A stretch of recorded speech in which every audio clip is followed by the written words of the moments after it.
വിഭജനത്തിന് ശേഷം ജമ്മു കശ്മീരിന്റെ കാര്യത്തിൽ ഇന്ത്യയും പാകിസ്ഥാനും തമ്മിൽ പ്രശ്നങ്ങളുണ്ടായതിനെ തുടർന്നാണ് 1948 ജനുവരിയിൽ ഐക്യരാഷ്ട്ര സംഘടന ഇടപെടുന്നത്. സമാധാനം ഉറപ്പാക്കുന്നതിന് നിയന്ത്രണ രേഖയ്ക്ക് ഇരുപുറവും പ്രവർത്തിക്കാൻ ഐക്യരാഷ്ട്രസഭ ദൗത്യസംഘത്തെ നിയോഗിച്ചു. വെടിനിർത്തൽ കരാർ പാലിക്കപ്പെടുന്നുവെന്നത് ഉറപ്പാക്കുന്നതുൾപ്പെടെ നിർണായക ചുമതലയുണ്ട് സംഘത്തിന്. ഇവരുടെ പ്രവർത്തനത്തിനായി ഡൽഹിയിലും ശ്രീനഗറിലും അനുവദിച്ച ഓഫീസുകളാണ് ഇപ്പോൾ ഒഴിയാൻ ആവശ്യപ്പെട്ടിരിക്കുന്നത്.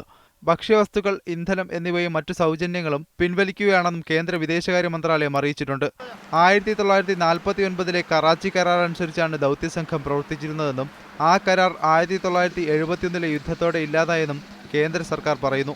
അതിനാലാണ് സംഘത്തിനുള്ള സൗകര്യങ്ങൾ പിൻവലിക്കുന്നതെന്നും വിദേശകാര്യ മന്ത്രാലയം വൃത്തങ്ങൾ പറഞ്ഞു.